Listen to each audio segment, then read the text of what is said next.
babalikan ka niya kapag hinabol mo siya ng paganito.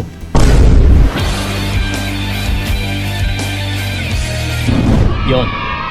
Yes, tama po yung narinig ninyo. Kundi, babalikan ka niya kapag hinabol mo siya. Pero, may tanging sikreto po dyan na pamamaraan para ikaw ay kanyang balikan. Kasi, hindi rin sa lahat ng naghahabol ay binabalikan. Depende kasi ito utol sa kung anong klase ng paghahabol yung pinapakita mo. Okay, diretsahin ko na kayo. Sa paghahabol, is may malaking problema po tayo dyan. Okay? Kukuha, nagigets. Okay. Ibig sabihin yung paghahabol ay talagang hindi naman maganda pagdating sa sarili natin. Na hindi rin talaga maganda kung palagi ka na lang naghahabol sa relationship. Sa partner mo, sa ex mo, or sa kahit naliligaw pa nga lang is parang ikaw pa ngayon yung naghahabol. So hindi po ito maganda. No, pero dito sa video na ito, sa paghahabol mo utol, kapag magawa mo lang ito sa tama, ay tiyak, babalikan ka po ng partner mo. Babalikan ka ng ex mo. Or maaari na, yung manliligaw mo is mas lalo kanyang hahabulin. Mas lalo kanyang ipupursu. Okay? So sa anong pamamaraan nga ba?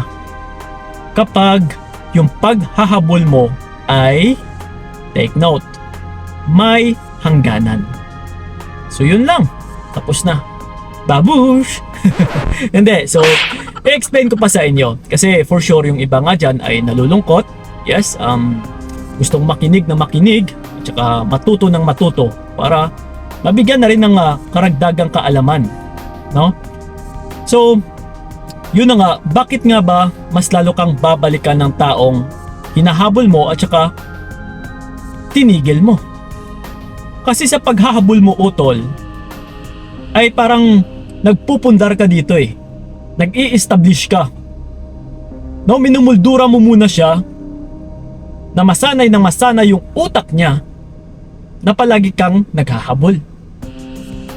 So ngayon sa subconscious mind ng tao na palagi mong hinahabol ay ito at ito na po yung tatatak sa kanyang isipan. Na yung pagkakakilala niya sa'yo o yung pagkakaalam niya sa'yo ay yung tao na ito ay patay na patay sa akin. Mahal na mahal ako. Kaya ito, habol ng habol sa akin. So yun at yun na po yung nakaregistered sa kanyang isipan. Yun at yun na po yung kinakasanayan niya, kumbaga. So ngayon, mas lalo kanyang mae-echapwera. That's why nasasabi ko kanina na hindi yung lahat ng naghahabol ay binabalikan. Kundi na-echapwera kapag, kagaya sa sagot ko kanina, kabaliktaran, kapag hindi ka marunong tumigil. Kapag hindi ka marunong huminto. Kapag tuloy-tuloy ka pa din, habol ka ng habol, no, pinatatak mo talaga sa partner mo or sa taong hinahabol mo na parang isa kang robot na parang hindi nag-iisip, na kahit ine-echapwera na kahit binabaliwala na kahit hindi na pinapansin, na kahit niloloko na, ay nandyan pa rin. Habol ng habol, message ng message, nagmamakaawa. Even nga, kahit hindi ka naghahabol utol or kahit hindi ka nagme-message, hanggat hindi ka nakaka-move on, and siya pa rin yung palaging bukang bibig mo, siya pa rin yung iniisip mo, or kahit hindi ka nga nagme-message pero ang e-stalk ka pa ng social media account niya, isa pa rin itong paghahabol. Kasi pasok ka pa din sa paghihintay na wala kang ibang pinapangarap kundi yung pagpanumbalik niya. Tama. Tama talaga yun. So that's why, yun na nga utol, kung hindi ka marunong tumigil, mae-echapwera ka talaga. Kasi, kumbaga pa, kung ako yung lalaki, nakatatak na sa isipan ko, andyan lang naman yan. No? Hahayaan ko nga yan, babaliwalain ko nga yan, lulukuhin ko nga ng lulukuhin kasi pagdating ng araw, kung magsawa man ako dito sa bago ko, may babalikan ako eh. Nandyan lang naman siya eh. Papatawarin niya ako. Kahit mamamangka ako sa dalawang ilog ay pwedeng pwede. So siniswerte siya, di ba? So kung hindi ka marunong huminto, Kapag puro ka lang habol ng habol ng habol talaga. Yes, may mga ganitong tao, Utol.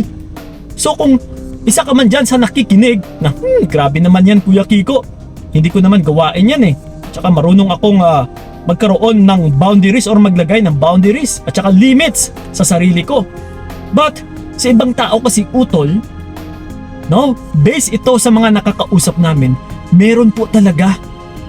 Hindi lang mangilan-ngilan, kundi marami-rami din na naghahabol, na humihingi ng another chance na balikan ng mga partner nila na kahit yung partner na nila yung may kasalanan. Oh. Sila pa nga kung minsan yung humihingi ng sorry. So baka isa ka rin dyan na nakikinig. No, gawain mo ba na ikaw pa ito ngayon yung humihingi ng sorry?